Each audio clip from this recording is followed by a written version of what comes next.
Ce dimanche 12 février, les gars, le Barça se déplace à l'Estadio de la Ceramica pour un match très compliqué contre le Villarreal. On le sait, le sous-marin jaune est une équipe très joueuse qui a un style de jeu qui est un peu similaire à celui du Barça. Ce n'est pas moi qui le dis, même Xavi le dit. Ce Villarreal-là, qui avait fait un très bon match contre le Real Madrid lors de ce mois-là, mais quelques semaines après, qui avait fait un mauvais match. Bon, pas vraiment un mauvais match parce que le match avait très bien commencé pour eux jusqu'à la blessure de Foyt qui est pisté par le Barça. Et après le match, il a changé, ils se sont tapés une remontada. Et mentalement, ça a été problématique pour eux parce qu'on se rend compte que juste après, ce Villarreal a commencé à enchaîner les défaites face à un Barça qui, actuellement, lors des 11 matchs précédents, a gagné 10 fois. Oui, je vous dis 10 fois et qui se place actuellement en haut du classement à 8 points de son dauphin, le Real Madrid. Match très compliqué pour les deux clubs. Quels seront les enjeux?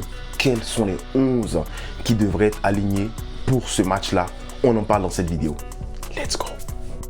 Alors, cette équipe de Villarreal, on le sait, est une équipe très joueuse et on va parler des propos de Xavi tout à l'heure, les propos avant-match de Xavi.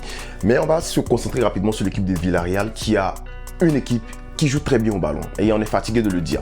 Pourquoi? C'est parce qu'ils ont un milieu avec Parreiro qui a été pisté par le Barça pendant des années, mais actuellement il est vieux. Donc je pense que voilà, il a roulé la bosse, c'est plus le moment d'essayer d'avoir Parreiro au Barça. Mais on se rappelle que Parreiro avait fait un très bon match contre le Real Madrid. Pour moi, c'était l'homme du match. Les deux flancs de Villarreal sont très dangereux. Pourquoi je dis ça? C'est parce qu'on a déjà parlé de Chukwueze à droite qui a une pointe de vitesse phénoménale et un coup de rein très dangereux.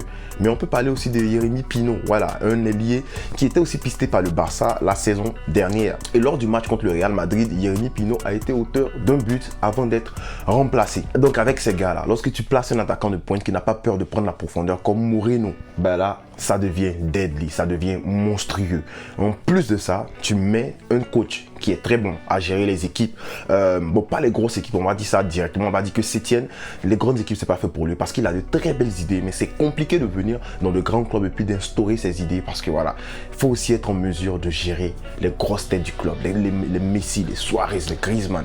C'est compliqué. Voilà, c'est pour ça pour moi que Sétienne n'a pas réussi au Barça. Sinon, c'est un coach qui est intelligent, c'est un coach qui a de la stratégie et ça se voit même avec cette équipe de Villarreal. Là, il est venu et puis comment il a pris, après Unai Emery, il a pris cette équipe et puis il a commencé à instaurer des idées du très beau football. Une équipe qui n'a pas peur de faire monter le bloc et puis de laisser de l'espace entre eux et le gardien. Une équipe qui n'a pas peur d'attaquer sur les flancs, une équipe qui n'a pas peur de faire des attaques placées, de partir en contre. En fait, tout le football qu'on aime. Donc voilà, chapeau à Quique Sétienne. Et moi, franchement, j'aime bien ce coach-là. On a parlé de Gérard Moreno, mais il va manquer le match contre le Barça. Et franchement, ça m'attriste.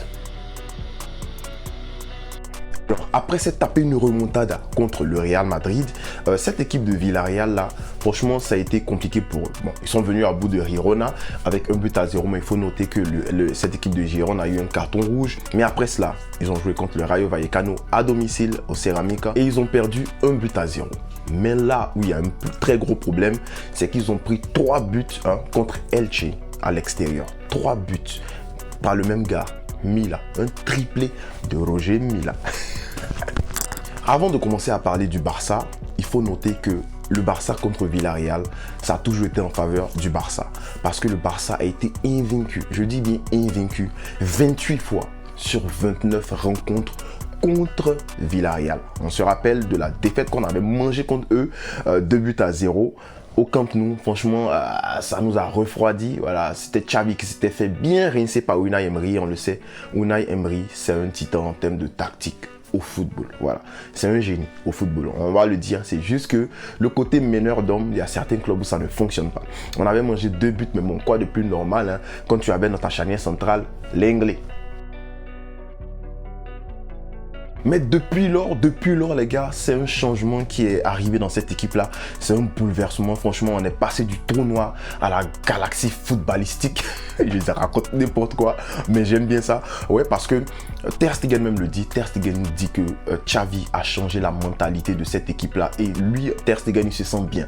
Et quand un joueur se sent bien mentalement, c'est ça qu'on le dit. C'est pas juste techniquement, c'est pas juste tactiquement, c'est pas juste le jeu de position. Oui, ça c'est important. Mais pour moi, là, c'est juste la partie qu'on voit de l'iceberg. Mais la partie la plus importante là, c'est dans la tête du joueur, c'est dans la tête de l'équipe. Et lorsque la mentalité n'est pas bien, lorsque ça ne va pas, on voit Jordi Alba ici, on se rappelle Jordi Alba qui pleurait à la mi-temps là-bas contre Liverpool, pardon. On se rappelle d'un Jordi Alba qui ça n'allait pas. Mais regardez le Jordi Alba qui marque ce but là, ce but dont on a besoin contre Séville. Là, regardez la célébration, frérot. Jusqu'à même il faut que Koundé parte sur Instagram pour aller demander pardon. Parce que tellement la mentalité est au beau fixe. Tu vois que nous, Mogo, ils célèbrent tellement des buts que les supporters de Séville, là, ils sont venus voir Koundé pour dire, frérot, tu célèbres tellement, on dirait que tu nous aimes pas. Koundé a dit, non, ne me prenez pas, j'aime bien Séville. C'est parce que on avait tellement besoin de ces points-là. Voilà. Et c'est de ça que Ter Stegen parle quand il dit que Xavi a rapporté une mentalité dans cette équipe-là, a rapporté une certaine ferveur. Et ça se voit même chez les supporters. Le match que le Barça joue contre Villarreal, où on perd 2-0 contre Unai Emery, il y avait 54 000 personnes au stade. Mais maintenant, on passe à 80 000, 79 000, facile. Voilà. Tu sens que les supporters se sentent beaucoup plus proches des joueurs. Parce que les joueurs là mouillent le maillot, ils montrent les valeurs du club. À part ça, on va prendre quelques points de la conférence de presse de Xavi. Sinon la vidéo sera beaucoup trop longue, mais je sais que vous aimez bien les longues vidéos. Xavi nous dit que Ansu Fati est intransférable pour le moment.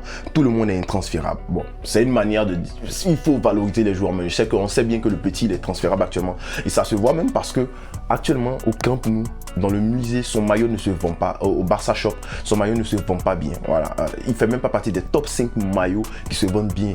Et on le sait, il porte le mythique numéro 10 du Barça. Donc c'est pas normal. Xavi qui le dit et qui le réitère, chaque match est important. On peut prendre 11 points d'avance. Le Real va aller jouer contre Al Hilal là-bas. Et franchement, Yallah Al Hilal. Moi je supporte. Ouais. Qu'est-ce que vous voulez? Il parle arabe maintenant. Voilà, on est avec eux, on est avec les gars de Al Hilal. Force à vous, sachez qu'on vous soutient. Voilà, le Real va aller jouer contre eux là-bas et ça serait bien qu'ils reviennent et puis ils regardent le tableau, ils voient 11 points de différence au lieu de 8. Qu'est-ce que t'en penses? Xavi qui lance un shout-out à Kessié, il dit que Kessié a toute la patience du monde. J'ai aussi passé 3 ans en équipe B avant d'avoir la chance de jouer au Barça. Donc Kessié aussi, actuellement, il est en train de... C'est normal qu'il arrive au Barça et puis on a déjà dit ça, c'est normal qu'il arrive au Barça. Surtout pour un milieu comme lui, d'arriver au Barça et puis de prendre du temps, de s'acclimater. Il n'a pas été formé au Barça, il n'a pas la façon de jouer barcelonaise, il n'a même pas la façon de jouer espagnol encore. Tu le sens pas vraiment toujours checké dans son dos, même s'il commence à le faire. Mais de toute façon, la vidéo arrive, ne vous inquiétez pas. La vidéo où je parle de tout ça là, ça arrive. Tu vas te demander mais pourquoi la vidéo sur les milieux n'est pas encore sortie? C'est parce que là, le programme est en train d'être chargé. Cette vidéo va sortir au courant de la semaine prochaine. Vous allez aimer. Et Xavi qui termine en disant que les nouvelles générations veulent trop aller vite. Et il a raison. Combien de fois on surhype nos joueurs? Combien de fois on dit, oh, ce petit-là, le prochain Messi, ce prochain... Non, laissez-les grandir. Xavi même qui dit que le petit Yamal n'est pas encore prêt à jouer en équipe première. Bon, le petit peut percevoir ça mal, mais j'espère que Xavi lui parle bien, de telle sorte que voilà, ils prennent le temps de grandir. C'est ça, les nouvelles générations, on les surhype trop. Calmons-les, calmons-nous, et puis espérons que les petits grandissent comme nos légendes qu'on a eu actuellement au Barça. Je vais terminer en utilisant cette cotation-là de Xavi où il dit que cette version de Frenkie de Jong là, c'est la meilleure version qu'ils ont eu depuis qu'ils sont arrivés. Moi, je vais même dire que c'est la meilleure version de Frenkie de Jong au Barça actuellement. Parce qu'on le voit, on voit la liberté que ce mec-là occupe et on le disait depuis Frenkie de Jong, s'il était accompagné d'un 6. Que ce soit un 6 défensif, très défensif, bien un box-to-box, mais un gars qui va jouer l'opposition, qui va jouer le jeu opposé que De Jong va jouer. C'est-à-dire que si De Jong monte, le gars va rester. Si De Jong reste, le gars va proposer une option devant en appui. Frenkie de Jong sera libéré. On a déjà parlé de ça et j'espère que c'est ce qui sera implémenté aujourd'hui dans le match contre Villarreal. Donc, quel 11 tu penses qu'il faut aligner? Mets-moi ça en commentaire, je serai content de voir ton 11. Mais voici le 11 que moi, je propose. En gardien de but, comme d'habitude, Ter Stegen. Défense centrale, les gars, on a eu le temps de se reposer. Ça fait une semaine qu'on n'a pas joué, nous on s'ennuyait. Donc, Christensen et Araújo, bien sûr, bien évidemment. À droite, Koundé, on le rappelle, qui dépanne à droite, qui n'est pas latéral droit de formation. À gauche, notre petit Baldé. Baldé qui sera confronté à un duel très dangereux, un duel contre Chukwueze. J'espère qu'il va, il va faire l'affaire. En 6 ici, j'ai mis Frenkie de Jong parce qu'on le voit, Frenkie de Jong en 6 actuellement, c'est du miel, c'est la merveille. Voilà, Frenkie de Jong en 6. Et puis Kessié qui va jouer en relayeur droit. Pedri, le maître incontesté de la position de relayeur gauche. Gavi en ailier gauche, un faux ailier intérieur. J'en parle dans la vidéo. Les gars, j'ai déjà fait la vidéo, je parle des milieux, ne vous inquiétez pas. La vidéo est déjà prête. C'est juste que je ne peux pas la sortir actuellement parce qu'aujourd'hui, je sors un avant-match. Demain, il y aura le débrief. Après, demain, il y aura la vidéo emoji. Et après la vidéo emoji, vous aurez la vidéo que vous attendez. En attaque de pointe, Lewandowski. Et puis à droite, Rafinha, qui surfe sur une très bonne vague. Voilà. Dans le match précédent, on a déjà parlé de ça. Pas un match parfait. Mais il a fait un bon match. Il a fait un bon match dans les statistiques. Il fait ses stats. Alors, dans cette formation-là, plein de choses à noter, c'est que le Barça peut aller avec sa façon de jouer en box midfielder. Quand je dis box midfielder, je fais allusion à quoi? Je fais allusion à ce fameux 3-2-2-3 de Xavi là. Box midfield avec, voilà, soit tu as Frenkie de Jong et Kessié comme ça en double pivot, avec Gavi qui redescend légèrement pour venir jouer le box midfield avec Lewandowski là et Rafinha qui joue le 10. On sait Rafinha qui colle, qui n'aime pas trop coller la ligne, qui aime vraiment entrer, hein. Et tu as ce petit là qui va balayer tout le couloir là. Voilà, ça peut ressembler à un truc comme ça. Tu as ce petit là qui va balayer tout le couloir là. Donc pourquoi box midfield? C'est parce que ici tu peux avoir une configuration différente.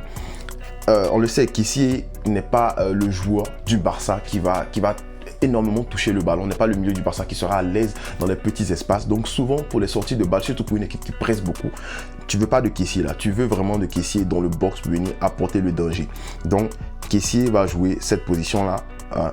Et ici tu peux avoir Pedri qui fait un semblant de double pivot avec Frenkie de Jong. On l'a déjà vu, on n'a pas dit que Pedri est 6, mais dans la configuration de jeu, même dans l'animation de jeu, ça peut arriver. Et ça arrive si vous voyez, si vous ouvrez vos yeux, vous allez voir que Pedri descend pour venir rechercher le ballon, pour aider Frenkie de Jong à sortir. Surtout que là, on n'a pas de Busquets.